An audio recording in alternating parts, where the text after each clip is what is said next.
And it reminded me of how I was when I was 14 and Ben Affleck, and we were going to go to the big city of New York and we were going to be actors. And that's exactly what a teenager should be doing. Welcome to Radio Davos, the podcast from the World Economic Forum that looks at the biggest challenges and how we might solve them. This week, Radio Davos has turned 5. We look back on some of the highlights of our more than 200 episodes. European Space Agency and participants, this is Mission Control Houston. Please call station for a voice check. Yes, this is Station. I'm ready for the event. Welcome aboard the International Space Station. In the last 5 years, we've taken you from outer space to the bottom of the sea. We've looked at how we can confront the biggest challenges facing us all here on planet Earth. And I started reading this and going, holy God, this is now. And I got very scared very fast. And I realized, well, I'm a guy who makes movies, so I got to make a movie. We've spoken to the innovators in energy and industry and science driving the economies of the future,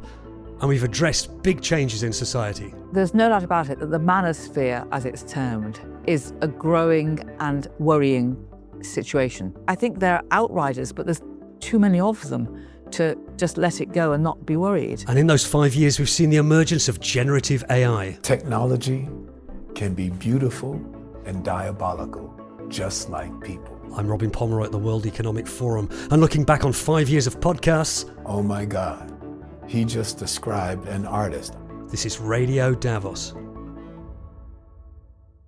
Radio Davos has just turned 5, and I thought I'd mark the occasion with a look back over that time during which I and my many colleagues at the World Economic Forum have sought to bring you stories of positive change. Yes, looking at the biggest problems and challenges facing the world, but also talking to the people with the ideas and the energy to help us confront them. The strength of Radio Davos is that we cover no single topic, but each week we look at some particular major issue: the economy, the environment, health, technology, the future of jobs, to name just a few of our most popular topics. With well over 200 episodes to choose from, it was tough to pick just a handful of clips for this episode. And the ones I have picked only scratch the surface of our back catalogue, which you can search through using keywords at wef.ch/podcasts. But let's start with the very first episode, published in March 2020, as the world was shutting down due to a virus that was turning into a deadly pandemic. The podcast was then called World versus Virus and was dedicated to covering the big challenge facing the world at that time. Here's the opening of that very first episode. This is the calm before the storm. It's the whole world versus a virus. Look, this is serious, We must declare war on this virus. Welcome to World versus Virus, a podcast from the World Economic Forum that aims to make sense of the COVID-19 outbreak. Every week, we plan to bring you expert advice and analysis of the global crisis and what can be done to fix it. This is a time for prudence, not panic. Science, not stigma. Facts, not fear. It's Friday, March the 20th. I'm Robin Pomeroy, digital editor at the World Economic Forum. In this episode of World versus Virus, we'll hear from a leading global economist on why the impact of COVID-19 is likely to be even worse than the 2008 financial crisis. During the global financial crisis, it took almost 2 years until the stock market was down 30%. Now it's taken less than a month. And an expert in cognitive behavioral therapy gives tips on how we can all protect our mental health from the risks posed by the outbreak. It is now about practicing working on what I can control and not trying to control stuff that's out of my reach. But first, let's have a roundup of where things stand. That was the very first podcast of what became Radio Davos. I actually sound scared there, not by hosting a new podcast, but I think due to the uncertainty we're all facing about dealing with this pandemic, which we didn't know what was going to happen. But as the weeks of the pandemic turned into months, we branched out from covering just COVID into covering other major global challenges and talked to some great experts along the way. For World Water Day in March 2021, I had the chance to interview Hollywood star Matt Damon and his co-founder of the water charity water.org, Gary White, with Matt filming a movie still under lockdown conditions in Australia and Gary in the US. The time zone differences meant it was midnight for me in Geneva when I met them on Zoom. Hi, Matt, and hi, Gary. How are you both? Hi, Robin. Great. Thank you. Doing well, Robin. Good to be here. What is it about water? I mean, for those of us who are used to it just being there the whole time, why have you found actually that working on that as a kind of a building block to bringing people out of poverty, why is it so fundamental? Well, I mean, to start with, you've got 1 million children dying of entirely preventable things every year, right? Like diarrhea, right? Which is a ridiculous idea to those of us in the West who, whose kids might miss a day of school from something like that. But there's this whole, the actual impact is incalculable when you start to look at the lives. Like the very first water collection I ever went on 15 or so years ago was with this little girl. She was 14 years old, and I was waiting for her when she came home from school. We were in rural Zambia. We went for this walk. There was a bore well about a mile from her house. And she put her book bag down, and we went for this walk together. And it was just the two of us with the translator. And through the course of our conversation, she was telling me, I was asking her if she was going to live in this village, right, for the rest of her life. And she kind of confessed to me that she was getting out of there, and she was going to go to the big city. She was going to go to Lusaka, and she was going to be a nurse. And she had all these great dreams and plans. And it reminded me of how I was when I was 14, and Ben Affleck, and we were going to go to the big city of New York, and we were going to be actors. And that's exactly what a teenager should be doing, right? And thinking about what their life might be, and this world of possibility in front of you. And it wasn't until I left this kid that I went, had someone not had the foresight to sink the bore well a mile from her house, she would be spending her entire day searching for water and collecting water for her family. And she wouldn't be in school, and she would have no hopes and no dreams. So the actual impact of not having access to water is truly incalculable. It prevents people from living up to their full potential. That was Matt Damon speaking to the podcast in 2021. In the last couple of years, the rise of generative artificial intelligence has got the world talking about how this technology might change our lives in ways most of us could not have imagined before the release of ChatGPT. We've covered the issue closely on Radio Davos and have several new episodes in production right now. Look out for them in the coming weeks. But way before that, one of my favourite episodes, and one which won us our first Signal Podcasting Award, was an interview with Stuart Russell, a professor of computer science at the University of California, Berkeley, who has spent a career thinking and writing about the potentially transformational impact of artificial intelligence. At that time, when I spoke to Professor Russell, I'd never used an AI bot. It's something now we're all used to doing, only a couple of years later. And at that time, I found it hard to conceptualize the power that AI might have in the future. So I asked Stuart Russell in this episode called The Promises and Perils of AI if we could expect AI eventually to solve the world's most intractable problems. On the bright side, if these machines are going to be so brilliant, will there come a day when we just say, fix global hunger, fix climate change, and off they go, and you set them 6 months or whatever to a reasonable amount of time, and suddenly they fix climate change? There's a big difference between asking a human to do something and asking and giving that as the objective to an AI system. When you ask a human to fetch you a cup of coffee, you don't mean this should be their life's mission and nothing else in the universe matters, even if they have to kill everybody else in Starbucks to get you the coffee before it closes. They should do that. No, that's not what you mean, right? You mean, and of course, all the other things that we mutually care about, they should factor into your behavior as well. And the problem with the way we build AI systems now is we give them a fixed objective, right? The algorithms require us to specify everything in the objective. And if you say, can we fix the acidification of the oceans? Yeah, you could have a catalytic reaction that does that extremely efficiently, but consumes a quarter of the oxygen in the atmosphere, which would apparently cause us to die fairly slowly and unpleasantly over the course of several hours. How do we avoid this problem, right? You might say, okay, well, just be more careful about specifying the objective, right? Don't forget the atmospheric oxygen. But, and then, of course, it might produce some side effect of the reaction in the ocean, poisons all the fish. Okay, well, I meant don't kill the fish. either. And then, well, what about the seaweed? Okay, well, don't do anything that's going to cause all the seaweed to die, and on and on and on, right? And the reason that we don't have to do that with humans is that humans often know that they don't know all the things that we care about.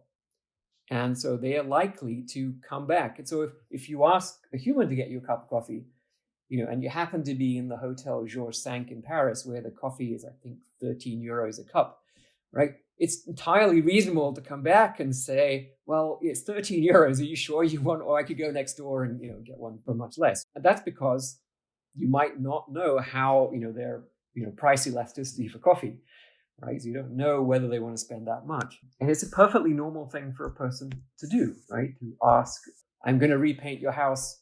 Is it okay if I take off the drain pipes and then put them back? We don't think of this as a terribly sophisticated capability, but AI systems don't have it because the way we build them now, they have to know the full objective.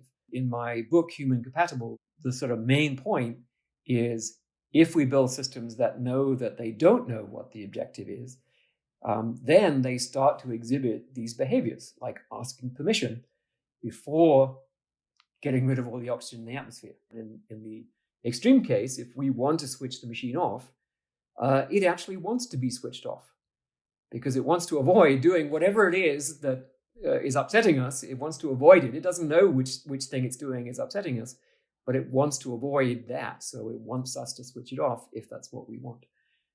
So in all these senses, control over the AI system comes from the machine's uncertainty about what the true objective is. And it's when you build machines that believe with certainty that they have the objective, right? That's when you get the sort of psychopathic behavior. And I think we see the same thing in humans. For more great interviews on AI and on the work of the Forum's Centre for the Fourth Industrial Revolution and its AI Governance Alliance, check out the back catalogue. Staying with futuristic technology, Radio Davos has had several episodes on space and even a couple from space. This is Radio Davos. European Space Agency and participants, this is Mission Control Houston. Please call station for a voice check. Isa, this is Station. I'm ready for the event. Welcome aboard the International Space Station. That's Italian astronaut Samantha Cristoforetti, connecting from the International Space Station to the World Economic Forum's annual meeting in Davos a few weeks ago. Here's Samantha Cristoforetti speaking from space. She was interviewed at Davos by Andrew Sorkin of the New York Times and CNBC. I've never, by the way, interviewed an astronaut in space before. So I want to know what it's been like. And what's it like the second time up there? Is it different? Did you bring different things with you? Are you getting better sleep? What is it? Just tell us about what the experience is like. The second time is very different. Not worse or better, but different. I would say that the first time I came to space station as a rookie, it was quite overwhelming. All the way from launch, it was this influx of new experiences, new physical sensations, new skills that I had to learn. Like floating in zero-G and handling this rather complex environment of space station and handling the work up there or up here. And I think. If I looked back at those, especially those first days and weeks, it was all a little bit of a blur. I didn't have very clear memories. And so I was really looking forward to come up here a second time as a veteran astronaut this time and have a little bit more of both cognitive and emotional buffer to experience this a little bit more in slow motion. And it's definitely been the case. I mean, I didn't have to learn everything from scratch. It came back to me fairly quickly, like riding a bicycle, I guess. And so I had that space in my heart and in my mind to observe the experience and really take note of details and hopefully also remember it better for the future. Astronaut Samantha Cristoforetti speaking to people in Davos from the International Space Station. Talking of space, here's one of my very favourite episodes of Radio Davos from 2021. Are we not being clear? We're trying to tell you that the entire planet is about to be destroyed. Imagine discovering a comet the size of Mount Everest is hurtling towards Earth and will kill us all. That's the premise of Don't Look Up, an Oscar-nominated movie that was intended as an allegory for climate change disaster. On this episode of Radio Davos, we talked to Adam McKay, who wrote and directed the film. To lead us into that interview, here's a clip with Leonardo DiCaprio and Jennifer Lawrence's characters trying to explain the situation to Meryl Streep's President Orlean and her even more revolting Chief of Staff, Jonah Hill. If this comet makes impact, it will have the power of a billion Hiroshima bombs.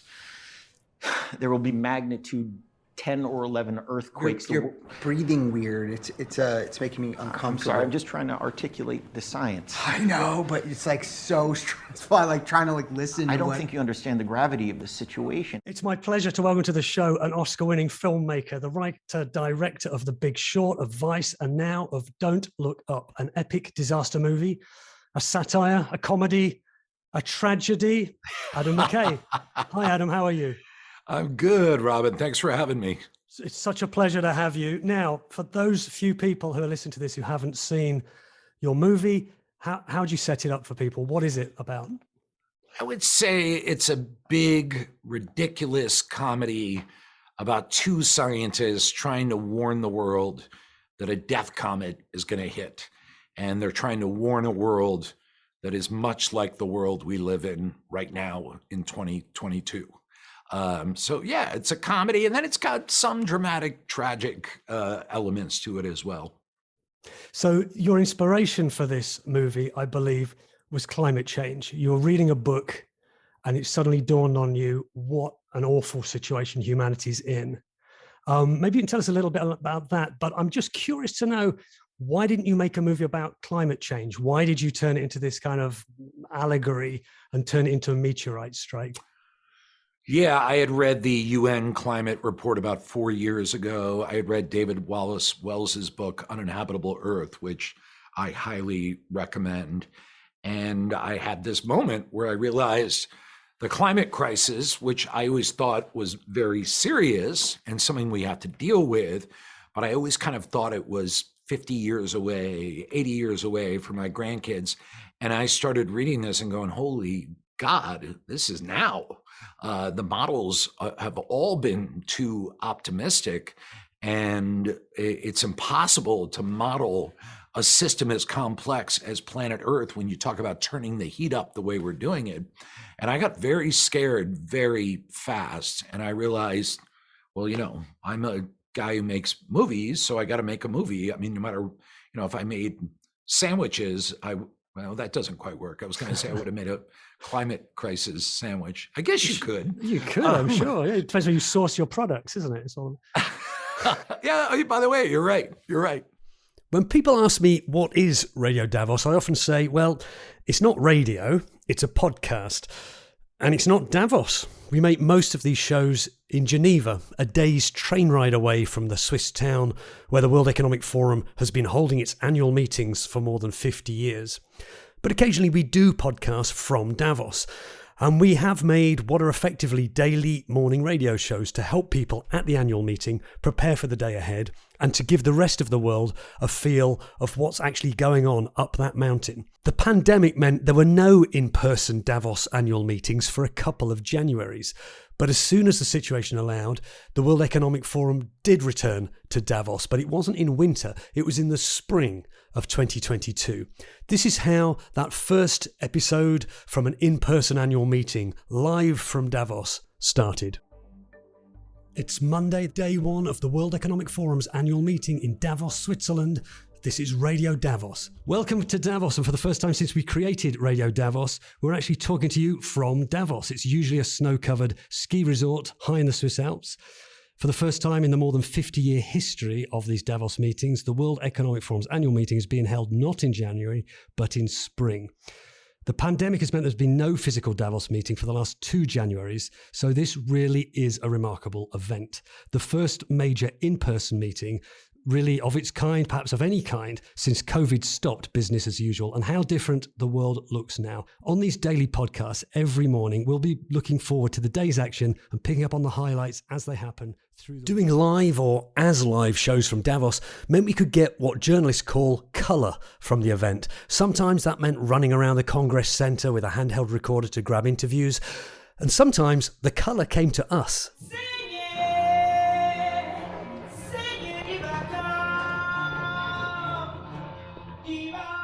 It's Friday the 20th of January, and from the World Economic Forum's annual meeting 2023...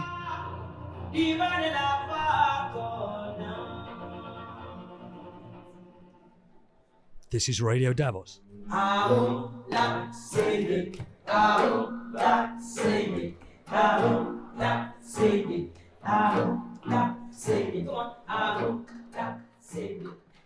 Singer Angelique Kidjo and cellist Yo-Yo Ma struck up an impromptu performance just outside the Radio Davos studio. It kept us from recording any interviews for a while, but not for long. On this episode, European Central Bank Chief Christine Lagarde insists inflation will come back under control. Inflation, by all accounts, however you look at it, is... Welcome to Radio Davos, and welcome to Davos to my co-hosts for today, Emily Maitlis and John Sopel. Hi, Emily. Hi, Robin. Hi, John. Hello. Lovely to be with you. So happy to have you here. Big fan of your podcast, The News Agents. If anyone's not heard it, which one of you is going to tell us what it is? I think we've come from a world in which there were stories that we felt we had to do. Emily Maitlis and John Sopel co-hosting Radio Davos with me during a week of podcasts where I was joined by prominent podcasters to present those daily shows, still available at wef.ch/podcasts or wherever you're listening to this. We record podcast interviews at most forum events throughout the year, and if you've been listening to recent episodes, you may have heard football star and UNICEF ambassador David Beckham talking to us in Davos last January about the importance of positive male role models. That's an issue we've touched on before, particularly in this episode with British theatre director Jude Kelly. She's the founder of the Women of the World Festival, and she's also run festivals for men to discuss men's health and masculinity. I asked Jude Kelly what she thought about this notion of toxic masculinity. Well, there's no doubt about it that the manosphere, as it's termed, is a growing and worrying situation. There's been a recent poll done by the Reykjavik Summit, which is a kind of women political leaders, that's demonstrated that 57% of men think that women's rights has gone far enough or too far.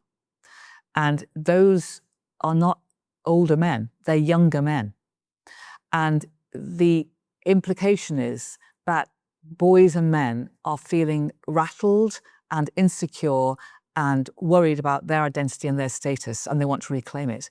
Now, I do always feel that including men and boys in the discussion about equal rights is critical because, I mean, you know, we love men, we live with men, we're born of men, we, you know, have sons, we have nephews, etc., etc. And not all the language of change can be about women. It's got to be about society as a whole. It's got to be about gender as a whole. And actually, I think that one of the reasons that the manosphere is growing in misogyny is because not only are women much more confident about speaking about their rights and their needs, but more men are also, maybe much more quietly, but also agreeing with them. So it makes those men who are like pushing the misogyny back, I think they're outriders, but there's too many of them to just let it go and not be worried. WOW welcomes everybody. You know, I always say, if you know a woman or you are a woman, it's for you. And increasingly, I think that fathers who have daughters are wanting to make sure that their daughters have the same rights as their sons. And they want to make sure that the daughters aren't coming into a world where where they're subject, not just to disadvantage in career choice or education or pay gaps or whatever, but also they don't want their girls to be harassed and, you know, sexually abused by other men. So a lot of men are looking out for how they can contribute to a fairer world for everyone. But some men and some boys are finding it really threatening because they don't know, like, what is the new identity then? If girls can do as much as boys, are men still required to be the breadwinner? Are men still required to be the strong man? Are men still required to sort of strut their stuff, as studs kind of thing? And I think it needs men to talk to other men. It needs men to talk to boys and reassure them that actually the idea of being a strong man doesn't require them to have to be a weightlifter, doesn't require them to have to dominate a woman. Their status doesn't have to come from those things. But I do think it's got to be men that step forward and talk to other men about this. It can't just be women trying to get men to come into their space. That's not going to work. That episode from March 2024 is called In the Age of the Manosphere, What's the Future for Feminism? It's more relevant than ever as the debate about masculinity remains a big talking point around the world. Time maybe for one last clip in my scratching the surface kind of overview of 5 years of Radio Davos. They say don't meet your heroes, but when I met Nile Rodgers, the creative force behind many of the most hummable pop songs of the last 50 years, he did not disappoint. He was in Davos in January 2024 to receive a Crystal Award for his services to society beyond his music. In a world where we can now ask a free AI bot to create a song in seconds, I asked Nile Rodgers what was the value and power of a great song. Here's something that my jazz tutor taught me. One day I was going out to do a gig, and that's how I grew up. I used to do cover songs for money, and sometimes we were lucky and we could do original songs, because in the old days, people liked original bands playing new music. That was the discovery engine, go to a club. And one day I was taking a lesson, and my jazz tutor, he's never had a hit record in his life, but he saw that I was really upset this particular day. And he asked me why, because normally I'm so upbeat. And I said, well, look at these like lame songs that I got to play tonight, And he says, no, don't you realize they're all hit records? Why would you call them lame? I said, look, the first song I got to play tonight is Sugar, Sugar by the Archies. That was number one the day I was born in England, by the way. Oh my God. Well, exactly. Yeah. It's not the coolest song in the world, is it? So check this out. So he said to me, he said, Niall, do you know that Sugar, Sugar has been number one for about 6 weeks now? And I said, what has that got to do with it? He says, Sugar, Sugar is a great composition.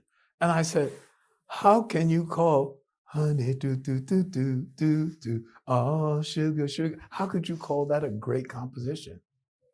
Here's the greatest lesson in my life. He says, because it speaks to the souls of 1 million strangers. And I went, oh my God, he just described an artist. I'm not an artist yet.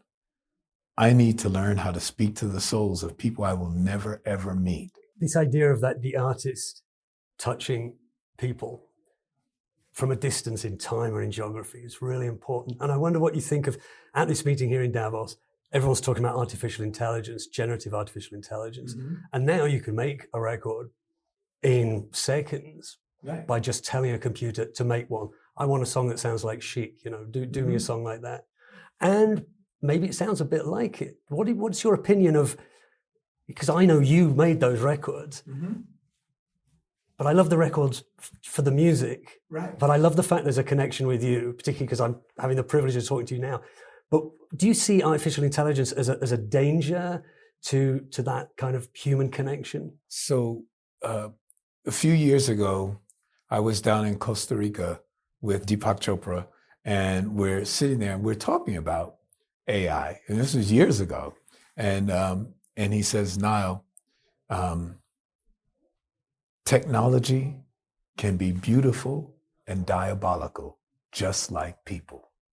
And I thought to myself, wow, he's absolutely right. So I think AI can be beautiful, but AI can be diabolical, just like people. Nile Rodgers. So happy birthday, Radio Davos. You can find 5 years of our episodes on your podcast app or at wef.ch/podcasts.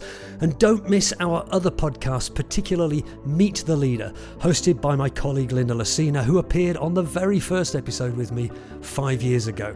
I'd like to thank Linda and the many colleagues who've helped me produce this podcast over the last 5 years and are still working on great stories that we'll be bringing you in the weeks and months to come. Please follow Radio Davos wherever you get your podcasts so you don't miss any of those. Radio Davos will be back next week with more stories about how the world can tackle the biggest challenges.